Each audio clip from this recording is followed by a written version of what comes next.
আলোচ্য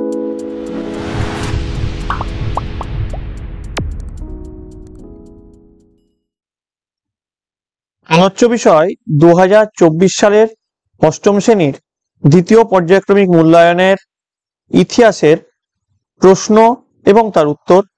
তোমাদের এর আগে দ্বিতীয় পর্যায়ক্রমিক মূল্যায়নের ইতিহাসের এক সেট প্রশ্ন এবং উত্তর করিয়ে দিয়েছি। এটা তোমাদের দ্বিতীয় সেটের প্রশ্ন এবং তার উত্তর হতে চলেছে। তোমাদের সেকেন্ড ইউনিট টেস্টে পূর্ণমান থাকে 25, সময় হবে তোমরা 50 মিনিট। তোমাদের এর আগে ইতিহাস ছাড়াও অল সাবজেক্টের প্রশ্ন এবং উত্তর করানো হয়ে গেছে। তোমরা যারা যারা দেখোনি তার জন্য লিঙ্ক ডেসক্রিপশন বক্সে দেওয়া থাকবে, তোমরা সেখান থেকে দেখে নিতে পারো। তোমাদের এই প্রশ্নোত্তর পর্ব আলোচনা করার আগে তোমাদের বলি, তোমরা যারা এই চ্যানেল নতুন তারা অবশ্যই চ্যানেলটিকে সাবস্ক্রাইব করে দিও এবং পাশে থাকা বেল আইকনটি প্রেস করে দিও। তাহলে দেখো, তোমাদের ফার্স্টে দেখো তোমাদের সিলেবাসে ঠিক কি কি রয়েছে। প্রথমে আছে ঔপনিবেশিক অর্থনৈতিক চরিত্র, ঔপনিবেশিক শাসনের প্রতিক্রিয়া, তারপরে সবশেষে জাতীয়তাবাদের প্রাথমিক বিকাশ। এই তিনটে চ্যাপ্টার তোমাদের সিলেবাসে রয়েছে। এবার প্রথমে দেখো, প্রথম যে প্রশ্ন, সঠিক উত্তর নির্বাচন করে লেখো যে কোনো 5টি। 1 গুণ 5 সমান 5। ঠিক আছে।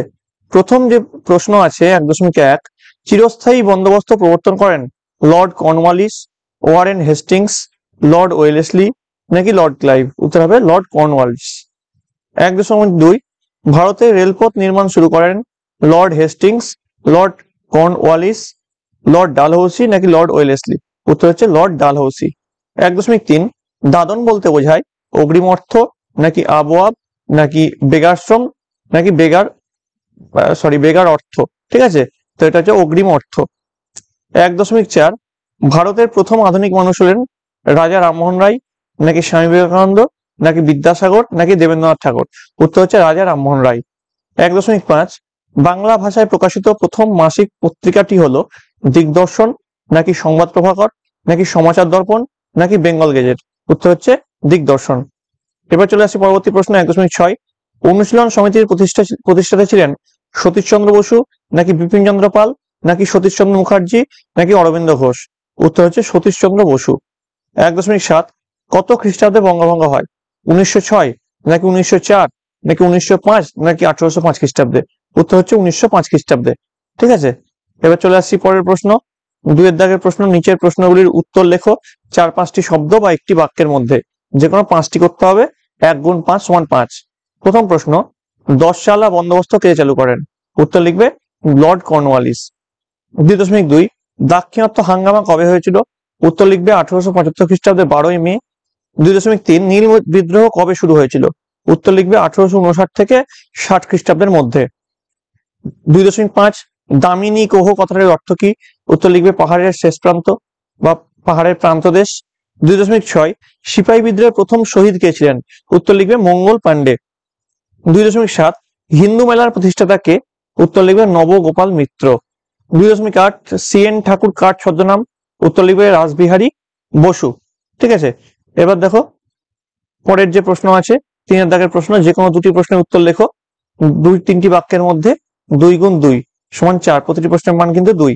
3.1, সম্পদের বহির্গমন কাকে বলে? উত্তর লিখবে সম্পদের বহির্গমন কথার অর্থ হলো প্রতিদানহীন ভাবে এক দেশের সম্পদ অন্য দেশে চলে যাওয়া। ইস্ট ইন্ডিয়া কোম্পানি ভারতের টাকায় ভারতীয় পণ্য কিনে অথবা নজরানা বাবদ বিপুল পরিমাণে অর্থ ইংল্যান্ডে নিরবিচ্ছিন্নভাবে চালান দেওয়ার ফলে ভারত আর্থিক দিক দিয়ে নিঃস্ব হয়ে পড়ে, একেই সম্পদের বহির্গমন বলে। 3.2 এর প্রশ্ন কি আছে, সূর্যাস্ত আইন কাকে বলে?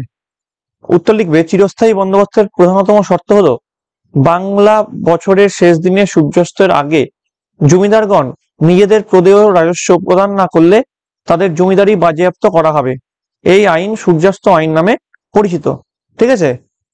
এবার চলে আসছি পরের প্রশ্ন, দেখো কি আছে। পরের প্রশ্ন 3.3, জ্যোতিরাও ফুলে কি জন্য স্মরণীয়? উত্তর লিখবে জ্যোতিরাও ফুলে ছিলেন ঊনবিংশ শতাব্দীর একজন সমাজ সংস্কারক। তিনি তার স্ত্রী সাবিত্রীবাই ফুলের নেতৃত্বে মহারাষ্ট্রে জাতিভেদ প্রথা, অস্পৃশ্যতার বিরোধিতার পাশাপাশি পাশ্চাত্য নারী শিক্ষার প্রচলনের আন্দোলন করেছিলেন। 3.4 এর প্রশ্ন কি, শিকাগো ধর্ম সম্মেলনে কোন ভারতীয় কবে বক্তব্য রাখেন? উত্তর লিখবে শিকাগো ধর্ম সম্মেলনে বক্তব্য রাখেন স্বামী বিবেকানন্দ। 1893 খ্রিস্টাব্দে এই বিশ্ব ধর্ম সম্মেলনে তিনি বক্তব্য রেখেছিলেন। 3.5 দেখো, দুজন নরমপন্থী ও চরমপন্থী নেতার নাম লেখো। উত্তর লিখবে নরমপন্থী সুরেন্দ্রনাথ ব্যানার্জি আর উমেশ চন্দ্র ব্যানার্জি, আর চরমপন্থী কারা কারা, বাল গঙ্গাধর তিলক ও বিপিন চন্দ্র পাল। বোঝা যাচ্ছে? যদি তোমরা বুঝতে না পারো কমেন্ট করে জানাবে, ঠিক আছে? এবার দেখো পরের যে প্রশ্ন, সেখানে আমরা চলে যাচ্ছি। পরের প্রশ্ন কি আছে? 4 দাগের প্রশ্ন। নিচের যে কোনো দুটি প্রশ্নের উত্তর লেখো 4-5টি বাক্যের মধ্যে। 3 গুণ 2 সমান 6, অর্থাৎ প্রতি প্রশ্নের মান কিন্তু 3 করে। প্রথম প্রশ্ন, দাক্ষিণাত্য হাঙ্গামা বলতে কি বোঝো? উত্তর লিখবে বহিরাগত ব্যবসায়ীদের উৎপীড়ন, সাহুকার বা মহাজনদের অত্যাচার, সরকারি রাজস্বের উচ্চহার এবং তুলার দাম অতিরিক্ত হ্রাস পাওয়ার ফলে সর্বশান্ত হয়ে যাওয়া মহারাষ্ট্রের পুনা ও আহমেদনগর এলাকার রায়তরা বিদ্রোহ ঘোষণা করে। সরকার এই বিদ্রোহকে দাক্ষিণাত্য হাঙ্গামা নামে অভিহিত করেন। 4.2 দেখো পরের প্রশ্ন, মহাবিদ্রোহের প্রত্যক্ষ কারণ কি ছিল? উত্তর লিখবে মহাবিদ্রোহের প্রত্যক্ষ কারণ ছিল এনফিল্ড রাইফেলের প্রবর্তন। এই রাইফেলের টোটা দাঁত দিয়ে কেটে বন্দুকে পুড়তে হতো। গুজব রটে যে এই টোটা গরু ও শূকরের চর্বি দিয়ে তৈরি, ফলে ধর্মভীরু হিন্দু ও মুসলমান সিপাহীরা তাদের ধর্মনাশের ফলে ভয়ে একযোগে বিদ্রোহ ঘোষণা নিয়েছিল। ঠিক আছে, বিদ্রোহে অংশ নিয়েছিল। এবার দেখো পরের প্রশ্ন কি আছে। পরের প্রশ্ন আছে 4.3, কে কি উদ্দেশ্যে হিন্দু মেলা স্থাপন করেন? উত্তর লিখবে নবগোপাল মিত্র হিন্দু মেলা প্রতিষ্ঠা করেন। 1867 খ্রিস্টাব্দে হিন্দু ধর্মের মর্যাদা পুনঃপ্রতিষ্ঠার উদ্দেশ্যে হিন্দু মেলা স্থাপিত হয়। তাছাড়া দেশীয় শিল্প ও সাহিত্যের উন্নতি ঘটানো ছিল হিন্দু মেলা প্রতিষ্ঠার আরেকটি উদ্দেশ্য। এবার দেখো 4.4 কি আছে, লর্ড কার্জন কেন বঙ্গভঙ্গ পরিকল্পনা করেন? উত্তর লিখবে লর্ড কার্জন মুখে প্রশাসনিক সুবিধার কথা বললেও বঙ্গ বিভাজনের জন্য তার উদ্দেশ্য ছিল রাজনৈতিক। বঙ্গভঙ্গের মধ্যে দিয়ে তিনি বাংলার হিন্দু মুসলমান ঐক্য ভেঙে দিয়ে ব্রিটিশ বিরোধী আন্দোলনকে দমন করতে চেয়েছিলেন। ঠিক আছে, এবার দেখো পরের প্রশ্নে চলে আসছি। 5 দাগের প্রশ্ন, নিচের যে কোনো একটি প্রশ্নের উত্তর লেখো 8-10টি বাক্যের মধ্যে। 5 গুণ 1 সমান 5। প্রথম যে প্রশ্ন আছে 5.1, ভারতের রেলপথের বিস্তার এদেশের আর্থ সামাজিক জীবনে পরিবর্তন কিরকম পরিবর্তন এনেছিল? ঠিক আছে, বা এই প্রশ্নটা এইভাবেও ঘুরিয়ে আসতে পারে অথবা দিয়ে, বা অথবা এরকম প্রশ্ন দেখো ভারতের রেলপথের বিস্তারের ফলাফল আলোচনা করো, এরকম আসতে পারে। তো এর উত্তর তোমরা কি লিখবে? প্রথমে পয়েন্টের ভূমিকা দিয়ে লিখবে ব্রিটিশ উপনিবেশিক স্বার্থ দ্বারা পরিচালিত হলেও যে কয়টি বিষয় ভারতের জাতীয়তাবাদের সৃষ্টিতে সাহায্য করেছিল রেলপথের স্থাপন তার মধ্যে উল্লেখযোগ্য। প্রভাব দিবে, পয়েন্ট করে প্রভাব। ভারতের রেলপথ স্থাপনের ইতিবাচক নেতিবাচক প্রভাব লক্ষ্য করা যায়। সুফল, রেলপথ স্থাপনের সুফলগুলি হলো দিয়ে পয়েন্ট দিবে। প্রথম পয়েন্ট, যোগাযোগ ব্যবস্থার উন্নতি, গ্রামগুলির সাথে বন্দর ও বাজারের যোগাযোগ গড়ে তোলা সম্ভব হয়। 2, কর্মসংস্থান, রেল ব্যবস্থা প্রবর্তনের ফলে বহু মানুষের কর্মসংস্থান হয়েছিল। 3, বাণিজ্যের উন্নতি, গ্রামীণ পণ্য সম্ভার অতি সহজেই বন্দরের মাধ্যমে বিদেশে বা দেশের অন্যত্র পাঠানো যেত বলে বাণিজ্যের অভাবনীয় উন্নতি পরিলক্ষিত হয়। ঠিক আছে, এবার দেখো তোমার পরে কি আছে। পরে 4 নম্বর পয়েন্ট দিবে শহর ও বন্দরের উত্থান, দিয়ে লিখবে রেলপথের বিস্তার ভারতের নতুন নতুন নগর ও বন্দর গড়ে তুলেছিল। 5 নম্বর জাতীয় চেতনার বিকাশ, দিয়ে লিখবে রেলপথের মাধ্যমে দ্রুত যাতায়াতের ফলে ভারতের বিভিন্ন প্রান্তের মানুষের সঙ্গে যোগাযোগ স্থাপিত হয়, তারা নিজেদের ভারতীয় বলে ভাবতে থাকে, জাগ্রত হয় জাতীয়তাবাদের সূচনা হয় মুক্তি আন্দোলনের। কুফল দেখো, কুফল প্রথমে কি লিখবে? লিখবে রেলপথের বিস্তারের ফলে কিছু কুফল পরিলক্ষিত হয়েছিল, যেমন দিয়ে প্রথম পয়েন্টে লিখবে সম্পদের নির্গমন, পয়েন্ট দিবে, দিয়ে লিখবে রেলপথের মাধ্যমে ভারতের সম্পদ বিদেশে অতি সহজে চলে যেতে থাকে। 2, কুটির শিল্পের ধ্বংস, দিয়ে লিখবে ইংল্যান্ডের দাম ও গুণগত মানের দিক থেকে ভালো পণ্য সম্ভার ভারতের গ্রামাঞ্চলে পৌঁছে যাওয়ায় কুটির শিল্পের ধ্বংস সাধন হয়। তারপরে 3 নম্বর দিয়ে লিখবে দেশীয় বাণিজ্যের ক্ষতি, দিয়ে লিখবে সস্তায় বিদেশি পণ্য ভারতের বাজারে ভর্তি হয়ে যাওয়ায় দেশীয় বাণিজ্য ব্যাপকভাবে ক্ষতিগ্রস্ত হয়। এই পয়েন্টগুলো ঠিকঠাক লিখবে। ঠিক আছে, এখানে কালারটা আমি চেঞ্জ করা হয়নি। 5 নম্বর দেখো, তোমরা কিন্তু কালো কালারের পেন দিয়ে এই পয়েন্টগুলো লিখবে আর নীল কালারের পেন দিয়ে তারপরে ডেসক্রিপশনটা লিখবে। 4 নম্বর দেখো জলপথের গুরুত্ব হ্রাস, রেল ব্যবস্থা সড়ক পথে যোগাযোগকে এত দ্রুত করেছিল যে জলপথের গুরুত্ব ক্রমশ কমে যায়, বহু মানুষ কর্মহীন হয়ে পড়ে। ঠিক আছে, দেখো এবার দেখো 5.2, মর্লে মিন্টো সংস্কার আইনের মূল্যায়ন করো।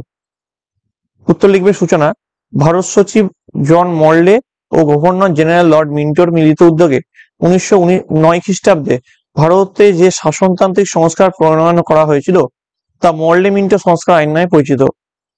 পটভূমিকার সমকালীন কিছু ঘটনা মর্লে মিন্টো সংস্কার আইন প্রণয়নের পটভূমি তৈরি করেছিল। যেমন 1, 1907 খ্রিস্টাব্দে কংগ্রেস এর ভাঙনকে কাজে লাগিয়ে চরমপন্থীদের দমন করা ও নরমপন্থীদের কিছু দাবি মেনে নিয়ে তাদের গ্রহণযোগ্যতা বৃদ্ধি করা। 2, মুসলিম লীগের মতো রাজনৈতিক দলকে উৎসাহ দিয়ে হিন্দু মুসলিম ঐক্য বিনষ্ট করা। 3, মুসলিম লীগ নেতা আগা খানকে প্রদত্ত লর্ড মিন্টোর প্রতিশ্রুতি রক্ষা করা। 4, ভারতীয়দের স্বায়ত্তশাসনের দাবির কিছুটা মেনে নেওয়া। ঠিক আছে, এবার এই আইনের মূল বক্তব্য কি? তো লিখবে মর্লে মিন্টো সংস্কার আইন অনুযায়ী 1, বড়লাটের কার্যনির্বাহী পরিষদে একজন ভারতীয়কে নিয়োগ করার কথা বলা হয়। 2, মাদ্রাজ ও মুম্বাইয়ের কার্যনির্বাহক পরিষদের সংখ্যা 2 থেকে বৃদ্ধি করে 4 করা হয়। 3, কেন্দ্রীয় আইন পরিষদের সদস্য সংখ্যা 16 থেকে বৃদ্ধি করে 60 করা হয়। এদের মধ্যে সরকারি কর্মচারী জমিদারদের মধ্য দিয়ে 27 জন বড়লাট কর্তৃক মনোনীত হবেন, বাকিরা বিভিন্ন প্রাদেশিক আইনসভা দ্বারা নির্বাচিত হবেন। 4, প্রাদেশিক আইন পরিষদের সদস্য সংখ্যা 30 থেকে বৃদ্ধি করে 50 করা হয়, তাদের মধ্যে অধিকাংশ হতেন ছোটলাট কর্তৃক মনোনীত। 5, এতে মুসলমানদের জন্য পৃথক নির্বাচনের ব্যবস্থা করা হয়। মূল্যায়ন: মর্লে মিন্টো আইন দ্বারা ভারতীয়রা সরাসরি সরকারের আইন রচনার কাজে অংশগ্রহণের সুযোগ পায়, তবে এই আইনে প্রকৃত ক্ষমতা বড়লাটের হাতেই রাখা হয়েছিল। প্রাদেশিক আইনসভার ক্ষেত্রে ছোটলাট চরম ক্ষমতার অধিকারী ছিল। সর্বোপরি এই প্রথম মুসলমানদের জন্য পৃথক নির্বাচনের ব্যবস্থা করে দ্বিজাতিত্বের অবতারণা করা হয়। তাহলে বোঝা গেল। এবার দেখো পরে কি আছে। এরপর দেখো 5.3, সমাজ সংস্কার ও নারী শিক্ষার প্রসারে বিদ্যাসাগরের ভূমিকা লেখো। ঠিক আছে, তো এটা তোমরা লিখবে বিদ্যাসাগরের ভূমিকা যেটা সেটা লিখে দেবে ভালো করে। কি লিখবে? উত্তর লিখবে ভূমিকা: ভারতের সমাজ সংস্কার ও স্ত্রী শিক্ষার প্রসারে পথপ্রদর্শকের ভূমিকা পালন করেছিল ঈশ্বরচন্দ্র বিদ্যাসাগর। সমাজ সংস্কার, দেখো সমাজ সংস্কার এটা একটু অন্য ভালো পয়েন্ট করে লিখবে। আমি একবার দেখিয়ে দিই তোমাদেরকে। ঠিক আছে, আমি একবার ভালো করে দেখিয়ে দিই সমাজ সংস্কারটা কিভাবে লিখবে। এই যে সমাজ সংস্কার এখানে লেখা আছে না, এটা একটা পয়েন্টের মাধ্যমে তোমরা এখানে লিখবে। এই যে সমাজ সংস্কার, এটা একটা পয়েন্ট করবে, মানে অন্য লাইনে লিখবে, অন্য লাইনে এটা লিখবে। ঠিক আছে, ঠিক আছে। এবার দেখো কি লিখবে সেটা একবার দেখে নাও। বিদ্যাসাগরের সমাজ সংস্কারক মূলক কাজের জন্য উল্লেখযোগ্য হলো প্রথম, বিধবা বিবাহ প্রবর্তন। পয়েন্ট দিবে, দিয়ে লিখবে বিদ্যাসাগর বিধবা বিবাহের সমর্থনে জোর আন্দোলন গড়ে তোলেন। ঠিক আছে, তিনি পরাশর সংহিতা থেকে উদ্ধৃতি দিয়ে দেখান যে প্রাচীন ভারতে বিধবা বিবাহ প্রচলিত ছিল। তার আন্দোলনের ফলে 1856 খ্রিস্টাব্দে লর্ড ক্যানিং বিধবা বিবাহ আইন পাস করেন। 2 নম্বর, বহু বিবাহের বিরোধিতা। দিয়ে লিখবে বিদ্যাসাগর পুরুষদের বহু বিবাহের বিরুদ্ধে প্রতিবাদ জানিয়েছিলেন। ঠিক আছে, এটা আমি একটু এদিকে সরিয়ে সুবিধা হবে তোমাদের। 3 নম্বর, বাল্যবিবাহ।